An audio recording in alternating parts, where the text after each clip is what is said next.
Hello everyone, it's James from Keeping Anime, and before I start this review, I just want to say my bad, and thanks to those who pointed out that the two new characters from last week's episode of YuGiOh VRAINS is in fact I in human form and Robbopi. There's a few things that I missed out that would have led me to that conclusion, but since you guys were kind enough to let me know, I just want to say thanks. Anyway, into this episode. Right, so episode 104 of YuGiOh VRAINS. So in this episode, it really does look like they're trying to push I as the main villain. And, well, we get a bit of insight into his character and to his plan. And we also get Queen's first duel and potentially last duel. Honestly speaking, I wanted Queen's to have a bit more of an impact in terms of dueling style, but this is what we got, this is what we had to put up with. Never know, we might get something later on down the road, but I highly doubt it. So the first thing to note, Akira gets a promotion. He gets promoted to an executive director, which according to Hayami means he's now a rank 2 in Soltech.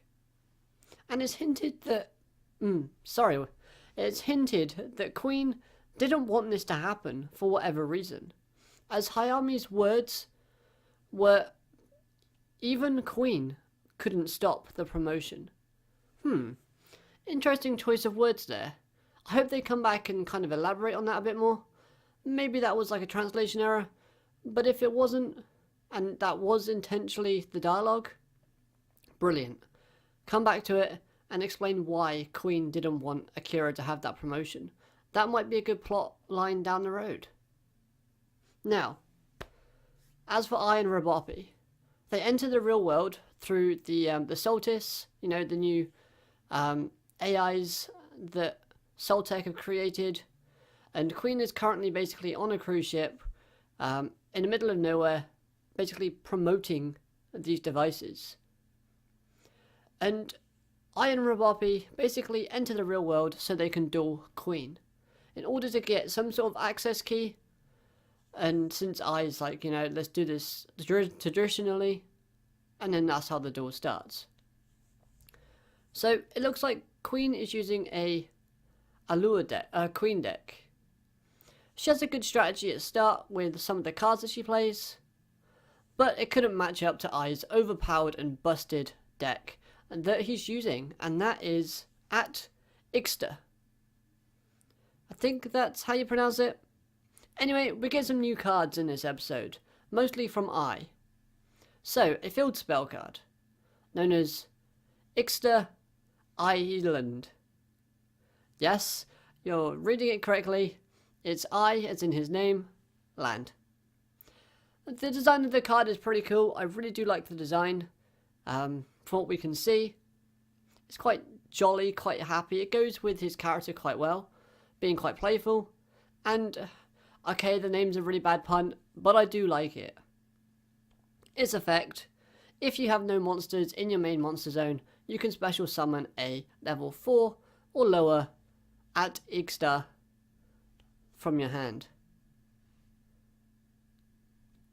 Next, we go on to a Link monster, which we see in the opening, and that is Dark Templar at Ixter, or Ignister. When summoned, you can special summon a level 4 or lower at Ignister monster from your graveyard to its link markers. So basically, if you got 3 link markers and you can basically summon it to it, then you can summon 3 monsters. But I think this one is like Deco's Talker link style, so it can only really have 2 pointing to your main monster zone. So obviously I gets 2 monsters out. Next, we have level 7 as a synchro monster, and that is Wind Pegasus at Ignister. For each at Ignister on your field, you can destroy up to the same amount of numbers of spell cards and trap cards that you like on your opponent's side of the field. So, if you've got 3 at Ignis monsters, you can destroy 3 spell and trap cards. It doesn't specifically state that it has to be face up, so maybe face down cards are affected as well. But since Queen didn't have any face down cards, we don't really know if that's the case, but I would like to think that it would. Although, again, that is quite a overpowered skill if used correctly. Next, we have rank 4 Light Dragon. And you can detach 1 overlay unit and destroy the same amount of monsters on your opponent's side of the field equal to the number of at Ignis stars that you control. So again, if you can control 3 monsters with that name, you can destroy 3 monsters on your opponent's side of the field. And what I really did like about these cards is the fact that they all kind of contain the same attribute that the previous villains in Season 2 had. So, I is now becoming the villain. Obviously, Dark attribute, Dark Templar would represent I. Wind Pegasus would be Windy, since Windy was one of the antagonists. And obviously we got Light Dragon, which is clearly a reference to lightning. I don't know if that was clearly meant to be hinted at, but I did like that little connection if that is meant to be the case. I did also like the fact that the little tiny mini monsters that I used in this episode to get all these monsters out, they were only the Dark, Light, and Wind attribute. So that was pretty cool as well. Again, I think it was something they were going for, but if it wasn't, it was a nice coincidence. So this does cause Queen to lose, and it ends the episode with Akira coming to the ship and basically having a very shocked face or expression. Now overall this episode was really good. I quite enjoyed it. I was a bit disappointed by the whole duel aspect, because it really was just set up to show us as the viewer how good or how overpowered I has become as a villain, because it is a one-turn knockout for him, in a sense. And it's kind of like what Playmaker did early Season 2 and somewhat through Season 1, so there's some parallels between that.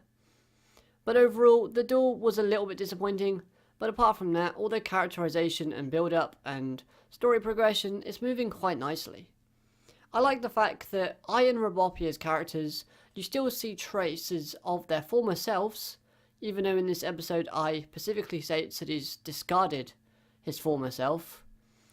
And you see the kind of characteristics creeping in a bit. So for example, when I does his incantations for his summonings, they're long-winded and drawn out and elaborate, much like how we would be when he was inside the duel disc with Yusaku. So that was really nice. With Robbopi, you've got things like being overexcited and overhyped and jolly, happy. It's the same as she was when she was a little robot. So I really did like the character building from that point of view in this episode. I think it really does work well with the two characters. They have a good dynamic, I and Robbopi, and it's working quite well even in the new forms. Music and sound effects in this episode, again, they were pretty solid.